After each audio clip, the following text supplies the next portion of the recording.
Our story begins in the Chronicles of the Seven-Colored World, a simple tale of destruction that befell another world, where a high school student from Earth named Lee Jun-woo was reincarnated as Abel and set out to save a world that had been utterly devastated. However, the balance of power in that world was so unstable that the hero's survival alone could be considered a miracle. There were also obsessive heroines who tried to kill him for the slightest mistake. On top of that, he had to face a secret organization that appeared from time to time with the intent of destroying the world. He was also forced to deal with allies who constantly stabbed each other in the back. The work faced a flood of criticism and insults, yet some readers found within it a peculiar charm amidst its grotesque and messy plot, and clung to it with genuine enthusiasm.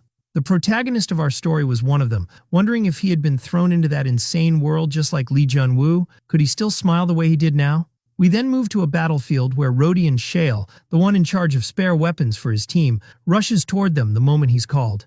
It doesn't take him long to realize he's in serious danger as a massive rock monster targets him, and he feels like he could be flattened into tomato juice with a single blow. Yet by some miracle, he dodges the attack and continues his sprint toward his fellow warriors. He hands the spare sword to the fighter, Eidos, who yells at him in frustration for arriving late, then heads to the defender, Colin, and gives him the spare shield. Colin immediately orders him to stand behind him. Rodion wasn't impressed by the way they spoke to him, considering he had just risked his life to bring them their weapons. At that moment, without Rodion noticing, another rock giant appears behind him and swings a heavy punch in his direction. Eidos quickly moves in to block the blow and shield him. Colin follows up from behind to intercept the rest of the attack, buying enough time for Eidos to cut off the monster's arm. Rodion stands behind Colin, grateful, remembering how the two of them had always been there to save him. Eidos then channels his sword's energy and unleashes a powerful strike, cleaving the rock beast in half. Rodion is startled as parts of the shattered monster fall toward him, forcing him to leap aside quickly to avoid being crushed. He wasn't pleased with his situation, barely surviving every dangerous encounter since arriving in this world. He reflected that it had been 3 years since he started living in this body, waking up one day as a 14-year-old orphan surrounded by unfamiliar faces. In his darkest moments, lost in a strange and mysterious world, the only thing that helped him endure were the memories of Rodion, the body's original owner, that had become his own. During his first month in this world, he tried every possible way to return to Korea, but soon realized it was nothing more than a distant, unreachable dream. Back in the present, amidst the battle, Rodion snaps out of his memories. He turns towards someone who appeared right after the fight ended, calling out to the knights of House Iskar and announcing that the sacred sword and the treasure awaited them inside. He assured them that nothing could stop them, not even weak monsters like the ones they had just faced. And it's then that we meet this man, Karain von Iskar, the young lord of the Iskar estate. This foolish young man who merely played the role of cheerleader during battles was in fact Rodion's master, and the soldiers were fired up by his spirited words. Rodion warned him that raising his voice would attract monsters, but Karain confidently insisted that no creature would dare touch someone as mighty and noble as himself. Rodion couldn't help but feel disheartened to see such a fool in a position of power, and wished he had been reincarnated into the body of a useless noble's son in a family like that. He sat down on the ground, overwhelmed by tears as he thought about his awful luck of ending up in the story of the Chronicles of the Seven-Colored World rather than any other tale. He believed that the world of the Chronicles of the Seven-Colored World, to which he had been transported, was anything but ordinary. Its chaotic nature meant that it was destined to be destroyed 3 times according to the progression of the story. He had entered this world as an insignificant side character, in a place where wiping out a city or even an entire country was treated by some villains as nothing more than a light snack. Just as he was drowning in sorrow over his reality, a group of monsters appeared, prompting the knights and warriors of House Iskar to prepare for battle. Rodion, however, was still dreaming of surviving in this perilous world and couldn't understand why he had even joined them in venturing into a monster-infested dungeon like this. The scene then shifts to Rodion receiving a slap across the face from someone blaming him for failing in his duties, which had led to the truth reaching the Count's ears. It turns out that the one who struck him was Countess Louisa of House Iskar, who questioned whether the purpose of appointing a commoner like him wasn't precisely to prevent such situations. Rodion could only offer a quiet apology. She warned him that if anything were to happen to Karain because of his negligence, she would reduce him to dust. That angered him deeply. Most of the disasters they faced were caused by Karain himself, yet he never seemed to take responsibility for his actions. Rodion wondered if he should simply quit this job, or go further and eliminate the one responsible for all these disasters, ending the chaos once and for all. Karayan, known as the eldest son of Count Iskar and the future ruler of these borderlands, had a notorious reputation for being a disgrace. No one in the region was unaware of his worthlessness. Rodion returned to his room, worn out by the never-ending stream of troubles brought upon him by that fool named Karayan. Each time Rodion warned Karayan about a problem he had caused or a mission requested by the family, it always ended the same, Karayan dumping the task on him and ordering him to handle it alone. One day, Rodion informed him that the Count was furious upon discovering his contact with the underworld. Karayan was about to brush it off and tell Rodion to deal with it as usual, but suddenly paused, realizing that the Count had already found out. Panic began to set in as Karayan sensed that the Count understood the gravity of the situation, and he realized he was in real trouble. Rodion exploded in anger. This was the 5th time in a single month that Karayan had created a disaster, and he had ended up shouldering the blame again. He reminded Karayan that he had warned him about associating with people from the underworld, saying it would only bring harm. He couldn't believe such a major crime had occurred in the short time he'd been away from work. Rodion couldn't understand why he was being treated like this, or why Karayan insisted on dragging his name through the mud by involving him with the scum of the underworld, people whose influence was like a plague eroding the foundations of the empire. And yet, that wasn't the end of the disaster. Since Karayan was the son of the local ruler, the situation escalated when certain nobles from the central territories caught wind of it, and the news quickly spread all the way to the capital. Karayan, clearly tense, claimed that he had joined those people to get close to them and eventually trap the leader of the underworld gang. But Rodion challenged him, asking whether he really believed he could present this mess as some patriotic mission, just to avoid punishment. Rodion explained that during that period, there had been a sharp rise in illegal activity along the borders. Slave trafficking, drugs, and loan sharks. For that reason, the central government had demanded strict surveillance of all regions and provinces. But Count Iskar had refused their intervention and even barred the imperial administrative delegation from entering his territory, insisting there was no cause for concern. Rodion knew all this, and that's why he lashed out at Karayan in fury. Thanks to him, the Count's eldest son had given the central government the perfect excuse to interfere in all affairs of the region. He no longer knew how to proceed. If Karayan became entangled in this crisis, there was a high chance Rodion would be punished as well. He felt he had already reached a major turning point, one that he shouldn't have had to face until the main plot of the story had even begun. Rodion began to imagine the punishments that might await them, including the possibility of the young Lord Karayan being stripped of his title and having his head shaved, before both were sent off to a monastery as a form of penance. He thought of Nevin, the capital where imperial authority reigned supreme, and how such incidents were deemed grave offenses there, ones that warranted the most basic punishment, public execution by beheading. If it came to that, his own head would roll too. He concluded that the only way to survive this crisis was by revealing everything he knew about the actions of the Count's good-for-nothing son. Karayan and Rodion then went together to meet the Count, hoping to resolve the disaster they had stumbled into. That was when Lord Richard von Iskar appeared, the Marquis of Iskar lands. Behind him stood a man who glanced at Rodion with a look filled with pity, as if he could see the toll that Karayan had taken on him. That man was Derek Winhausen, commander of the Lionheart unit, the Count's personal force. Rodion immediately understood his expression and silently thanked him for always understanding the harsh circumstances he faced.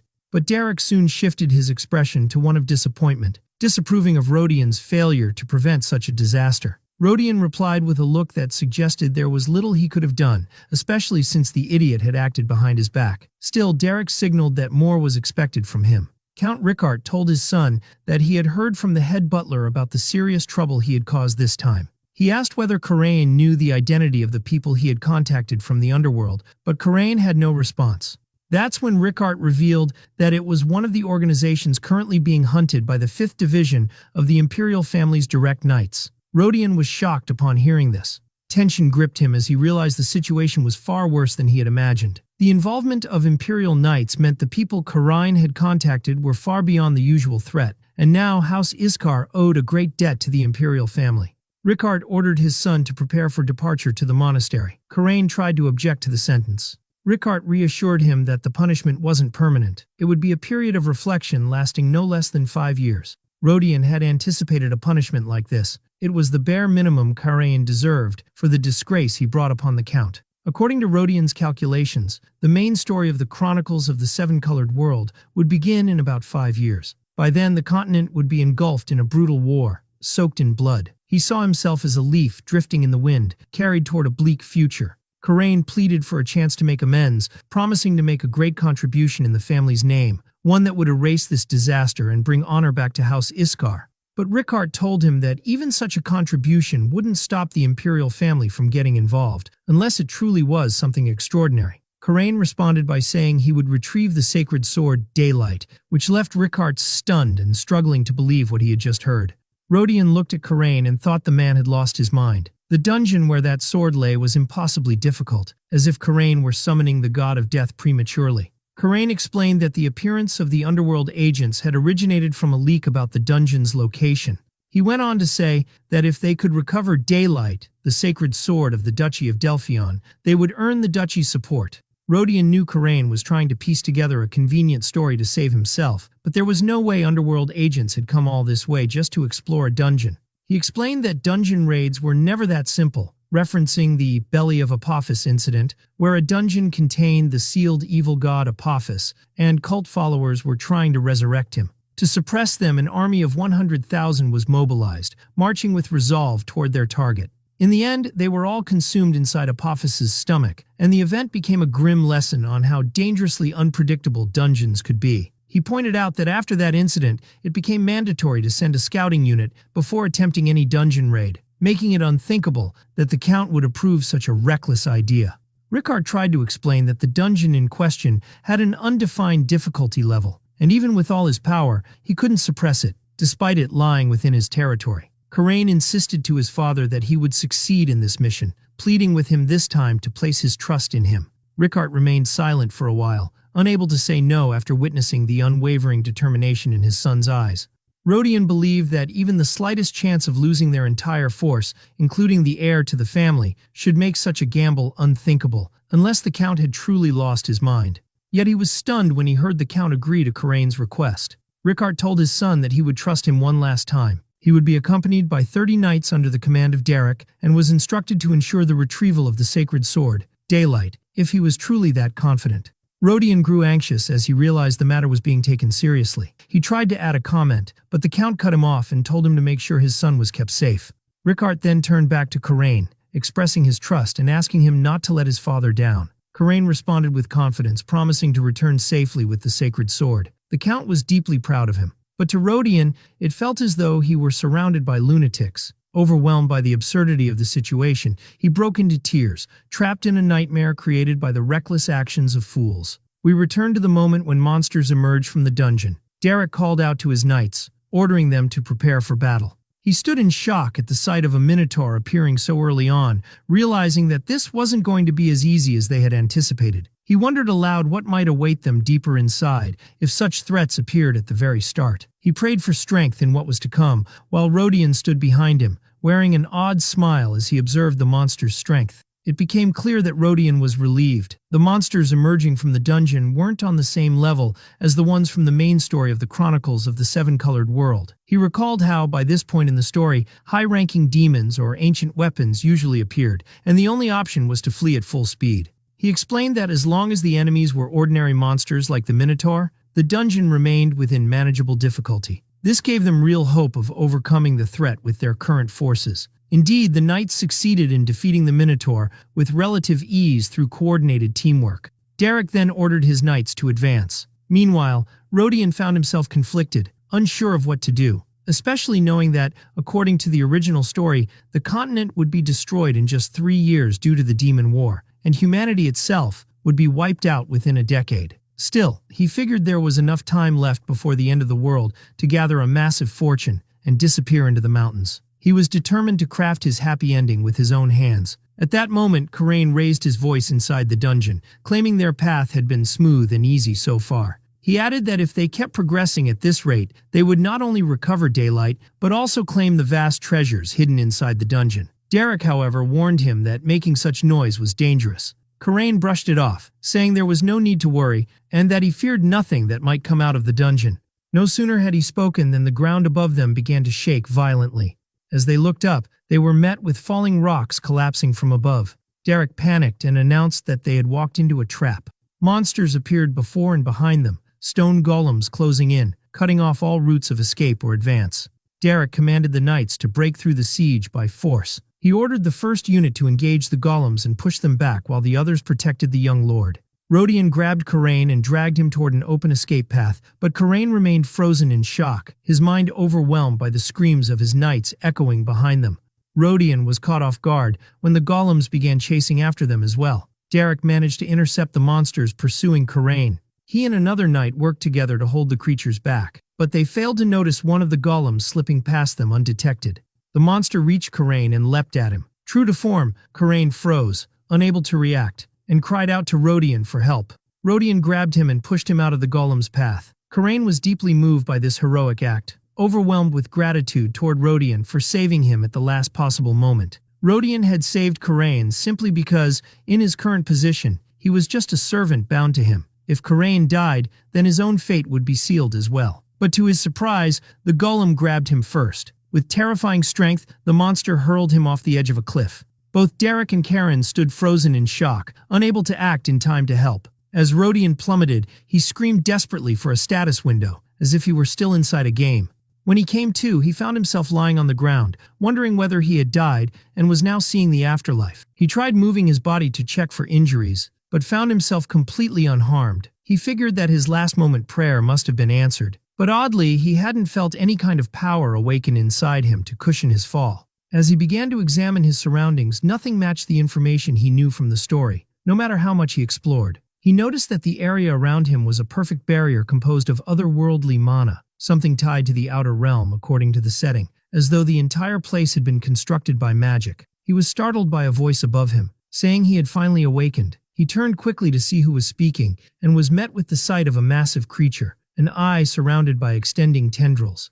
The appearance of the being was beyond comprehension, and Rodion fainted on the spot. When he came to, he immediately apologized for his reaction, saying it was due to the creature's strange and unfamiliar form. The being responded that he would be forgiven. After all, Rodion was the first human it had seen in 1,000 years. It added that it had believed only godlike entities had the power to reach this place and never expected the day to come when that changed. It moved closer to him in a way that revealed its admiration, though Rodion found it oddly talkative for something without a mouth. When he asked about the nature of the place they were in, the being explained that it was the location where it had been sealed, a relic created 3,000 years ago by the now extinct Adora civilization. Rodion found it strange that he couldn't recall any mention of a civilization by that name in the original story. Wanting to know more, he asked why the creature had been sealed inside the artifact. It told him that it had yet to be assigned a name by its master, and had remained dormant until Rodion entered the space, which triggered its awakening and the manifestation of its personality. Rodion, growing uneasy, asked if it could reveal its identity. It introduced itself as Arcadia, the 7th-generation general-purpose artificial intelligence, designed by the Adora civilization. Rodion was stunned to discover it was an AI, as it had seemed more like a divine or demonic relic than a machine. Arcadia said it hoped he would become its master. Rodion was taken aback by the request, but feared that refusing might drag him into even greater trouble. Before he could ask what benefits came with being its master, Arcadia inserted one of its tendrils into his head. A status window suddenly appeared before Rodion, displaying all of his pitiful stats. Arcadia told him this was the only support it could provide directly under its current limitations.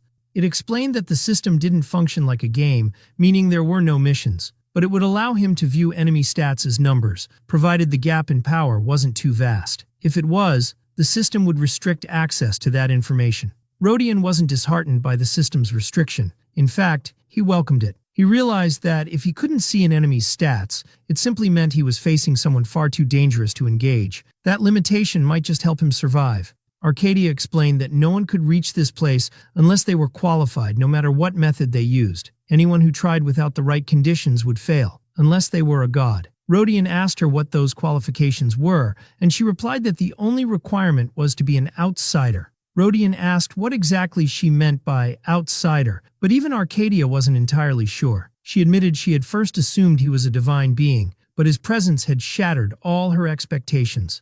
When he asked how she identified him as an outsider, she said it had to do with how her sealed core, located outside, reacted to his presence. She explained that this also meant he was a being with the authority to retrieve the peripheral units her creator had scattered. He asked her to explain what those units were. Arcadia began listing them. First generation, El Dorado, the prototype. Second, Elysian for research. Third, Utopia for healing. Fourth, Dilmun for transport. 5th, Shambhala for combat. 6th, Eden, specialized in restoration. These were the 6 tools her creator had forged. She added that with every recovered unit, she would be able to activate their corresponding capabilities. If all were retrieved, her sealed core outside would fully awaken. Rodion said that if what Arcadia claimed was true, he might actually have the chance to do something he never imagined possible, craft a better ending for himself. He then told her he had decided to register himself as her master. She called it a wise decision, though he knew the world was heading for chaos, and it was better to prepare early. Arcadia asked him to take care of her going forward. He replied with the same request and gave her the name Addie. She liked the new name and explained that her main body was currently sealed, so she couldn't provide much support. She advised that their first goal should be retrieving the combat AI unit, Shambhala. Rodion couldn't help but feel he'd been tricked by this deal. Addie asked him about his next move. He said the first thing he needed to do was return to his team and then figure out how to recover the other units. She seemed pleased with his thinking. Fortunately, Addie was deeply familiar with the dungeon's geography, including all its pathways, traps, exits, and shortcuts, which helped them navigate smoothly. Rodion learned from her that he should have hit the ground and died instantly. But Addie had sensed his presence at the last moment, awakened, and saved him. That was why he survived. Rodion shivered at the thought that he'd come just one step away from death. He wondered whether this was one of the cruel tricks written into the story by its author. As he walked, he suddenly spotted a corpse lying ahead and began to wonder who it belonged to. He found it strange that someone other than himself had managed to reach such depths within the dungeon. He assumed the man must have been a renowned adventurer, perhaps even one of the greatest in the entire continent. Addie told him that the adventurer had entered the dungeon around 10 years ago and reached this depth by avoiding all the monsters above. However, he hadn't met the required qualifications. He had tried endlessly to open the door, only to fail and die here. Rodion felt sorry for him, for going through so much only to learn, too late, that the dungeon demanded a key he could never obtain. When Addie noticed him rifling through the corpse, she asked what he was doing. He replied that he was gathering whatever remained. Pity wouldn't feed him, and it couldn't be exchanged for money. He had to take what he could. He explained that scavenging from the dead was a common practice among adventurers. Addie retorted that it might be more accurate to call it grave robbing than a practice. Rodion pulled a pocket watch from the corpse's clothes and commented that it could probably fetch a good price, maybe even 10 gold coins. It seemed the adventurer had been very wealthy. He discovered that the pocket watch belonged to someone named Abel Richstein, and he felt certain he had heard that name before. Then he was struck by a wave of shock as he remembered where it came from, unable to grasp how that person could have ended up here. Rodion recalled that Abel Richstein was the name of the main protagonist in the Chronicles of the Seven-Colored World. He tried to calm himself, reasoning that the current timeline made it impossible for this to be the same person. He knew that Abel's real name was Lee Jun, a 19-year-old student who, after failing his university entrance exam and obsessively searching for an isekai truck, was indeed hit by one and transported to another world. There, he was reborn as the son of a provincial baron, blessed by the gods, and granted the legendary artifact, White World. He eventually obtained the Holy Order's divine sword, Grandia, and began his journey as an immensely powerful figure, continuing to crush the demonic bloodline. That was the early arc of the Chronicles of the Seven-Colored World. Even so, Rodion still couldn't understand how that name ended up here, and he had no solid proof that the skeleton before him belonged to the protagonist. What reassured him was that the explorer's badge on the remains marked him as being from the northern kingdom of Argon, not from the Mauryan Empire where the protagonist was born. Moreover, the skeleton belonged to a tall adult man, while Abel was known to be short, and even had a complex about it, making this corpse seem far too large to be him. Rodion remained deeply confused by the bizarre situation he'd stumbled into. When Addie asked if there was anything she could do to help, he didn't tell her anything. He told himself that, according to the timeline, Abel should be living a normal life as a child right now. What troubled him was how close this dungeon was to where the protagonist currently resided. He added that once he left the dungeon, he would use his money to investigate Abel's location, even if it took time, and that, should they meet someday, the watch and other belongings might serve as a useful way to build a relationship. He just hoped his worry was unfounded. Addie then projected a map of the dungeon and explained that the direct route ahead was filled with monsters and traps. They would need to take a right turn and loop around. Rodion was surprised by how useful Addie was proving to be. After following her guidance for a while, he spotted his party advancing ahead of him.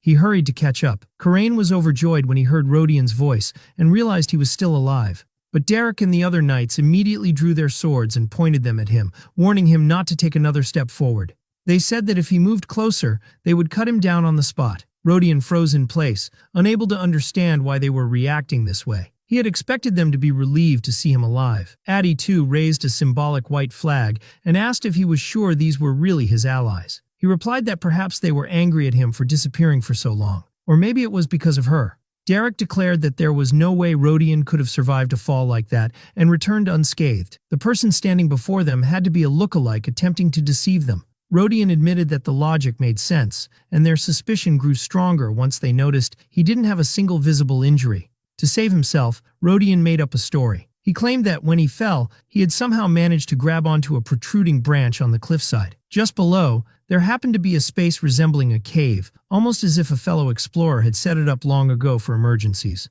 Thanks to that, he had survived and encountered no monsters on the way back. But Derek still wasn't convinced. He placed his blade against Rodion's neck and warned him that unless he could start proving his identity within the next 10 seconds, he would be beheaded. Then began the countdown.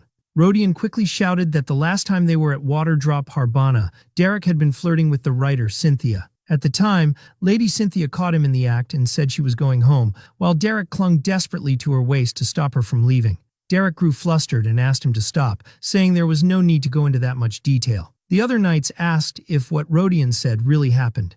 Rodion replied that Derek was free to kill him later if he wanted, but right now, he just wanted to survive by any means necessary. Karain suddenly stepped in and asked Rodion why he was late, saying he'd gotten bored without him and told him to hurry up and rejoin them. Rodion felt grateful to him for stepping in to save him, but Derek remained doubtful, insisting that it was impossible for someone to survive that fall without a single scratch. Karain, on the other hand, didn't care about the details as long as Rodion looked exactly the same. Derek tried to point out that this was exactly the problem, but Karain told him to let it go, saying that if any issue arose, Derek would handle it as he always did. They were close to their objective, and wasting energy on unnecessary concerns wasn't worth it. Rodion finally felt at ease after narrowly escaping the situation. Despite Derek's continued suspicion, he obeyed Karain's order and commanded the knights to move forward behind him. Rodion told Addy that they were now almost at the deepest part of the dungeon and noticed no one else seemed aware of it. She replied that none of them could possibly notice. She explained that humans in this world couldn't perceive her existence unless she chose to reveal herself. When he asked about himself, she said he was different because he was an outsider and also her master. Rodion took from her words that the title outsider might be a recently emerged concept and not necessarily limited to people transported from other worlds like himself. He wondered if that meant there could be others like him who had fallen into the world of the Seven-Colored Chronicles. Derek and the knights arrived in a wide chamber where they spotted someone seated in the center, emitting a dark and ominous aura. As they approached, they realized that the figure was the Death Knight. Karain recognized the sword he was holding and confirmed it was the sacred sword Daylight, verifying the Duke's intel. They then identified the knight. It was Sir Semir Dran, the man who had betrayed the Duke's family and fled 50 years ago. Semir said he was disappointed, as he had expected knights from the Duke himself. Derek ordered his men to surround the Death Knight and questioned him about his betrayal, the theft of the sacred sword, and abandoning his knighthood, only to end up like this. Semir replied that answering the questions of fools who couldn't see their rotten ideals wasn't worth his time. Derek noticed that skeletal soldiers had begun appearing all around them. He told the knights not to panic and ordered the second and third squads to engage the skeletons. Then he directed the first squad to follow him and help take down the traitor. A fierce battle erupted between the knights and the Death Knight, along with his undead soldiers. Rodion couldn't understand how Semir was holding out for so long. He noticed the man seemed more energetic than ever. Semir began mocking them, asking if that was truly the best they could do. Derek questioned whether his mana and vitality were limitless. One of the knights reported that the skeleton soldiers were regenerating endlessly, and at this rate, they would all be exhausted before they could bring him down. Meanwhile, Karain stood in the back shouting excitedly, urging them not to fall back no matter what. Rodion asked Addy for her opinion, and she replied that an external force seemed to be influencing Semir. He didn't understand what she meant, so she told him that if he wanted to know, he should use her eyes to see the truth for himself. Rodion activated his vision and viewed Semir's status window, which displayed all of his data. He noticed a special trait. Semir was linked to the dungeon's core, granting him temporary immortality and infinite mana. Rodion finally understood the root of the problem and began scanning the area for the dungeon core that Semir was linked to. He spotted it behind Samir, a blood-colored magic stone, a first-grade core typically used either as a dungeon's heart or a mana reservoir for leeches. Addy informed him that this dungeon was nothing more than a workshop created by a 500-year-old mage, saturated with an immense concentration of mana. Without specific countermeasures, their forces would likely be annihilated soon. Rodion asked if the dungeon core could be destroyed. She answered that the bloodstone itself wasn't especially durable. The real challenge would be getting past the wall of skeletal soldiers surrounding it. Meanwhile, Samir continued summoning more undead, and the knights were visibly growing anxious, seeing no end to the battle. Addy warned him that if he made a move toward that direction now, Samir would certainly notice him. Given his current physical condition, there was a 90% chance he would die before reaching the core. Rodion looked toward the other knights, hoping someone might be more suited for the task, but all he saw in their eyes was fear and confusion. He realized then that he had no choice. It would have to be him who destroyed the core. One of the knights told Derek that they should retreat. If the undead suddenly turned their attention to the young lord, they wouldn't be able to protect him. But Derek doubted Karain would accept retreating so easily. He ordered the support knights to restrain their lord, knowing Karain refused to leave without retrieving the sacred sword. Derek kept thinking of a way to pull them out of this mess before it was too late. At that moment, Rodion called out to him and pointed toward the gem behind the Death Knight, saying it looked suspicious. Derek turned to where Rodion was pointing, and there it was, the Blood Mana Stone. He was stunned that he'd overlooked something so critical. He asked Arnold and Chris if they could coordinate an attack to destroy the dungeon core, but Arnold and Chris told him it was impossible now. Maybe it could have worked when the skeleton numbers were still low, but at this point, their strength and numbers had grown too much to break through. Derek knew this was their only remaining option. The number of enemies was rising and their escape path was blocked. If they did nothing, they'd be wiped out. Addy asked Rodion whether it was really necessary to inform the knights about the Mana Stone. He replied that once the Death Knight realized they were targeting the core, he would shift all his attention to them. He added that Karain didn't need to put himself at risk. It was Rodion who had the best chance of success. Even if he couldn't wield mana, he could at least swing the hammer. Rodion began silently sneaking through the skeleton ranks, telling himself that if he were discovered now, it would ruin everything. At the same time, Derek ordered Arnold and Chris to move in quickly and destroy the dungeon core. But Samir shouted that he wouldn't let anyone pass. He raised his sword high. Then he brought it down hard against the ground, unleashing a powerful wave of sword energy that obliterated everything in its path and struck both Arnold and Chris directly. Karain was stunned by the force of the attack. He now understood that they were facing a swordmaster, and that any hope of continuing the fight had vanished. He ordered the knights to retreat immediately, but one of the knights informed him that the exit had been cut off by the skeletal soldiers. Only then did Karain grasp the full danger of the situation and began to cry, saying he wanted his father. Derek tried to rally the troops, saying they had to stand and fight again if they wanted to survive. He assured them that the Death Knight couldn't unleash another aura wave so soon. But as he looked around, he found no one left to answer him. Most of his knights were either dead or critically wounded. He told himself that as a member of the Lionheart unit, he couldn't afford to die like this. Even if death was inevitable, he would at least make sure Karain survived. But suddenly, Derek noticed that the Death Knight wasn't focused on him. Instead, he was staring intently in another direction. Curious, Derek turned to see what had caught his attention. He saw that the Death Knight was staring directly at Rodion, who was sneaking forward with his hammer, heading toward the core. Rodion froze in fear the moment he realized he'd been spotted. Addy told him he'd been incredibly lucky to make it this far unnoticed, but now that he had been discovered, it wouldn't mean much anymore. The Death Knight leapt toward him, shouting and calling him a fool for ever thinking he'd be ignored. But Rodion didn't stop running, yelling back at him not to come any closer. Derek rushed in to intercept the Death Knight's attack. He shouted to Rodion to hurry and destroy the core, promising that if he succeeded, he'd forgive everything Rodion had said or done before. Rodion replied that there was no need to worry. He would destroy it for sure. He gathered all the strength he had, preparing for a single decisive blow against the core. But just as he was about to swing his hammer, a powerful aura surged from the core, completely paralyzing him. Then a voice echoed from it, asking how an insect like him dared to lay a hand on its heart. The mysterious voice introduced itself as the Great Lord of Darkness, Casley Richmond, and declared that he would be punished with death for the sin of desiring her heart. Rodion was stunned as he realized that the Blood Mana Stone wasn't just a simple dungeon core. He knew exactly who Casley Richmond was, an immensely powerful Lich Queen who appeared in the early middle arc of the Chronicles of the Seven-Colored World, a legendary sorceress capable of wiping out entire nations, even able to slay a golden red dragon with a single spell known as the Word of Death. He heard her whisper that she would grant him a painless death, then she uttered the word of death. At that moment, Rodion felt as though death itself was descending upon him, inevitable and inescapable. With his current level, there was no chance of survival.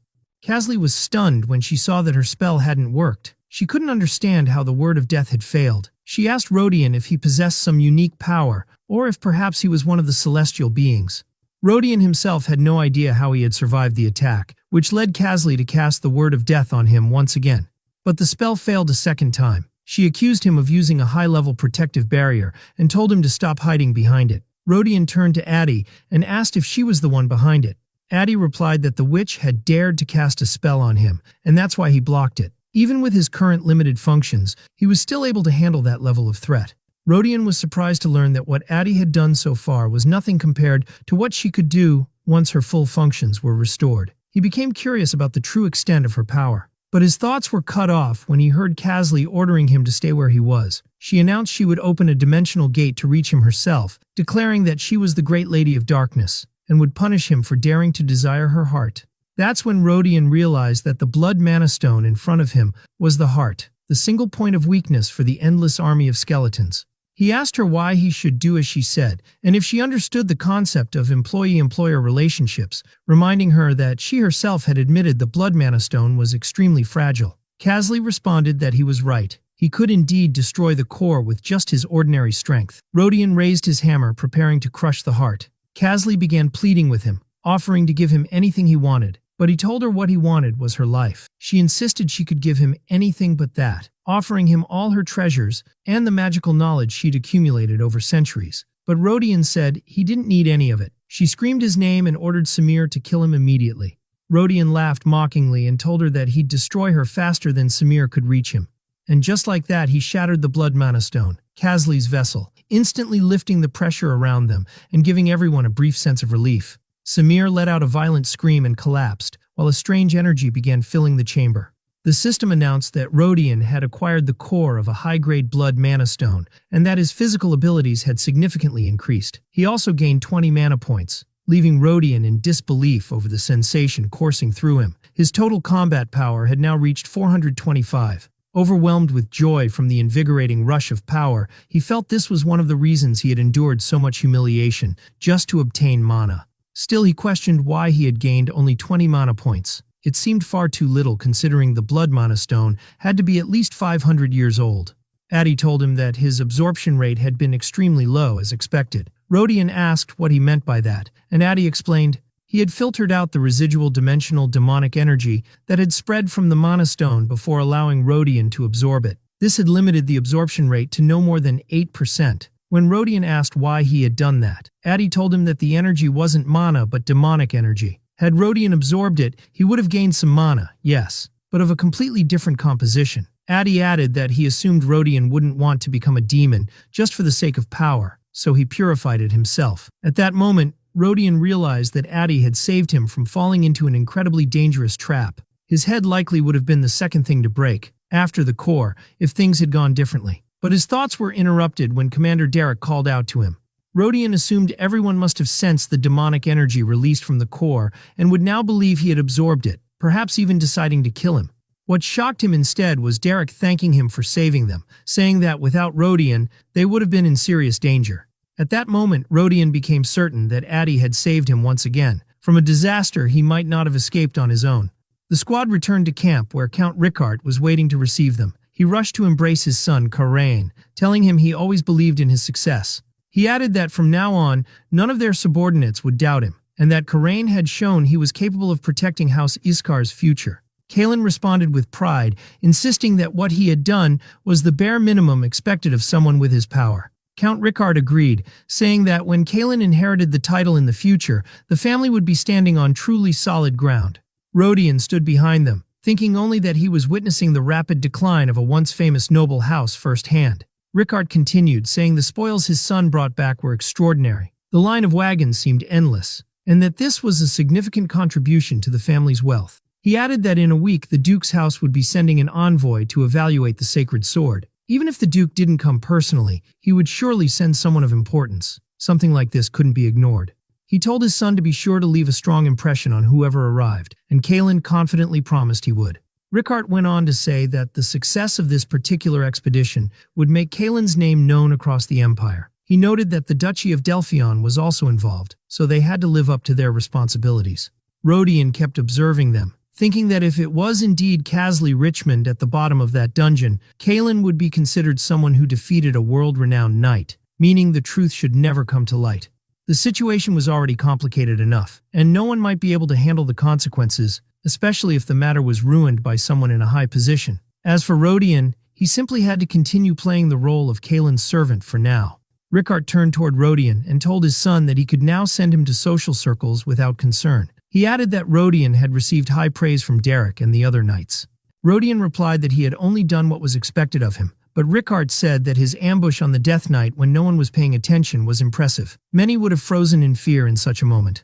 He added that this proved Rodion was still worthy of serving Kalen. Rodion heard the words and wondered when he might finally escape this position, especially since he never chose it himself. He replied to the Count that it was a great honor, but his perspective shifted completely when he returned to his room and saw the reward waiting for him. He began shouting Colin's and Iskar's names in joy. He had received a monetary reward equal to an entire year's salary, along with a 10-day paid vacation. He asked himself what could possibly convince him now to run away from such a good job. Addie asked if he looked happy.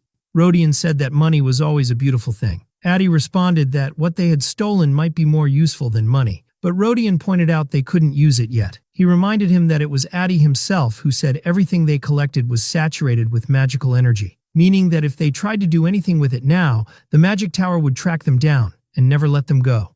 Addie acknowledged that he was right, saying he'd handled the situation exactly as instructed, though he regretted that they hadn't been able to take everything. Rodion felt the most valuable item the mage had was his spellbook and research notes, the culmination of a lifetime, and that was now in his possession. He added that the Richmond School had once been among the top 3 magical academies on the continent, and selling even a few spellbooks from there could be enough to buy several castles. He stressed that they genuinely needed future funds, and even if they couldn't use them now, they would be useful later. Addie agreed with him. Rodion continued, saying what remained unclear was how the knight who stole the Sword of Daylight ended up becoming the Death Knight serving Casley, since that was never properly explained. He pointed out that the sword was supposed to end up with the protagonist, friend of the sword St. Croix, when he returned from visiting his family estate, but the details of how he obtained the sword were never mentioned. By the time the story moved toward the Heavenly Demon War arc, the author had probably decided those details weren't important and simply skipped over them. He added that the man hadn't just been a greedy fool, which is what led him to steal the sword. It was more likely he had deep ties to the demon race, who were humanity's greatest enemies. Addie replied that they would have to deal with the demons themselves. Rodion continued, saying that especially after Casley's death, the demons would surely begin to act, and one of them was likely already in disguise as the court mage of the neighboring kingdom of Rohans. With the sudden loss of someone like her, demonic movement within Rohans was inevitable, and given the events to come, they needed to acquire the demonic sword as quickly as possible. Addie, puzzled, asked why it had to be a demonic sword. Wouldn't a sacred one be better suited to fighting demons? Rodion explained that obtaining holy swords was extremely difficult. Worse still, because of their sanctity, they often attracted demons rather than repelling them. Even the Sword of Daylight was something he never could have acquired on his own, not even if he died and came back 10 times. He added that in terms of performance, one of the best demonic swords was already within Iskar territory. If they could claim it, future missions would become far easier. The sword in question was Diablo. In the village of Baran, which had a population of around 500 and was considered relatively large within Iskar territory, the village chief, Marco, was begging Rodion to help him with a local issue. Rodion was annoyed. He had come to this village seeking a short break before setting out to find Diablo, but it seemed there would be no rest here either. At first he thought it was something serious, but the issue turned out to be that a tax officer would be visiting the village next week, and Marco wanted help cleaning up the mess. Not only were the numbers wrong, but the paperwork was full of mistakes. If things weren't corrected, the village would be in big trouble, and apparently no one could help but Rodion. Rodion told him he'd help just this once, but Marco insisted, saying that someone smart enough to work in the Count's estate could surely get them out of this situation. Rodion replied that Marco should have learned from the last time, but Marco said it was just too difficult. Rodion suggested hiring a clerk with village funds, but Marco said it would be too expensive, leaving Rodion with no choice but to agree. Marco was thrilled and told him he was the greatest treasure their village had ever produced, and that tonight, they'd feast on beef they'd hunted themselves. Rodion laughed and thought to himself that he had arrived empty-handed, but thanks to the village chief, he was still alive. He got to work, reflecting on the old saying that strong knights possessed vast mana reserves and physical endurance, allowing them to fight for days without fatigue. And he found a hint of truth in it, as he didn't feel tired at all. When Marco returned from storage, he found that Rodion had already corrected all the paperwork and finished the backlog, leaving him stunned by his efficiency. But Rodion didn't think it was anything impressive. After working on that type of paperwork for nearly 2 years, he could now handle it with his eyes closed. Marco interrupted to ask if he could visit Rebecca in the morning, since she had been managing the house in his absence, and it was only proper to thank her. Rodion grew tense at the mention of her, saying he hadn't asked her to do anything. Marco replied that Rebecca herself had said someone needed to look after the house until he came back, and she had visited daily. 3 villagers had caught blight fever, yet she still maintained an empty house. Upon hearing that, Rodion mentally collapsed. He went into a brief panic, which was cut short when Rebecca appeared at the door, asking if he was on leave and had decided to visit. Marco told her he had already explained that Rodion was exhausted and would see her in the morning. She apologized but didn't leave. She said it had been a long time since they'd last seen each other, and he should have greeted her more properly. But Rodion had left the village because of Rebecca in the first place. In fact, the reason he joined Kalen's service at all was because of her. Despite her sweet appearance, Rebecca bore the title Demon Eater. She absorbed demonic energy and converted it, and was one of the heroines of the World of the 7 Years, a major character in the protagonist's team. But in truth, Rebecca wasn't just a supporting character in the hero's story. She was the one tormented by love, who would later betray him out of suppressed emotions. That was her true face. She was a demon hunter who had inherited a rare bloodline from her parents, part demon, part human, half darkness, half mortal. Several years earlier, she had been targeted for abduction by a group that sought those with such rare bloodlines. When Rodion learned of it, he had joined Chief Marco and a group of volunteers to rescue her. From that moment on, their relationship had grown closer, until the day she told him her real name, Rebecca von Bloodrain. And once he learned the truth, Rodion had fled the village, taking up the job offer at House Iskar. Rebecca's name had been famous enough that he failed to recognize who she really was. But once he uncovered her identity, their bond was already too close to escape, and he had no choice but to face it, awkwardly. Rebecca was like a ticking time bomb that could explode at any moment. The only reason he hadn't coldly pushed her away was because, like him, she had a hard time rejecting people. Both had grown up alone. In reality, Rodion had no emotional ties to Baran before he started working at the Count's estate. As an orphan, he was always treated with disdain. The only people close to him were Marco and Rebecca. Elsewhere, 2 soldiers stood exchanging words. One asked why they were still delayed from crossing the border. The other replied that those were their orders, and they had to follow them. Colin interjected, questioning the nature of these strange, vague orders. He pointed out they were being told to sneak into Iskar like thieves. Their mission was to find a Grandmaster, or a Ninth Circle mage, or someone who had made a pact with the Spirit King. Colin replied that if someone like that actually existed, then it was practically a death sentence. They didn't stand a chance if they were sent in alone. He said he'd never received a more reckless order in his entire life, and wondered how anyone could be tasked with discovering a first-class power along the Empire's borders. Even at Duke Queller's level, the fact that the Lionheart unit hadn't detected anything until now was a miracle. The second soldier agreed, saying Colin was right, even if those orders came from the highest authority. The truth was that just 3 days ago, a military commander had issued a direct order to scout the Iskar region to determine if a force as powerful as a Grandmaster or a spirit-bound individual existed there. The real question was, why Iskar, of all places?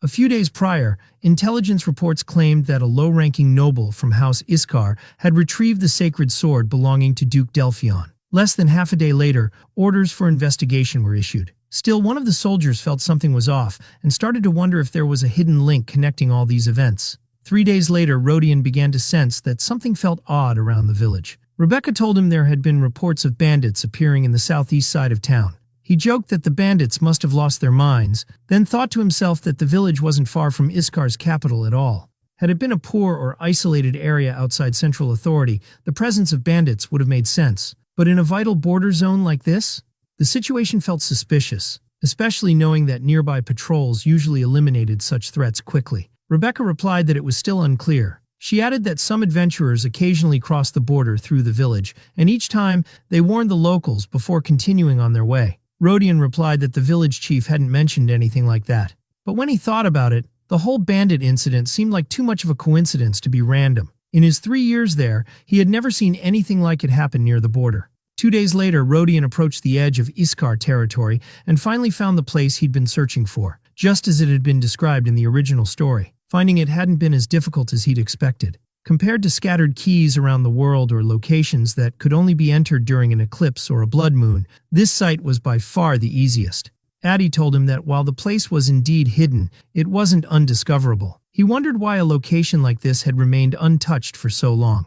Rodion answered that the only logical explanation was that everyone who had discovered it died before they could leave. His mind drifted to the demonic sword Diablo, a weapon from the ancient era that had once been active during the dawn of civilization and the Second Age War. It was so old that records about it were nearly non-existent. Legend said that the ancient demon king, Diablo, had been sealed inside the blade. In terms of rank, it was equal to the holy sword Grandia, no weaker in power or influence. Normally, it could only be obtained by passing a series of brutal trials.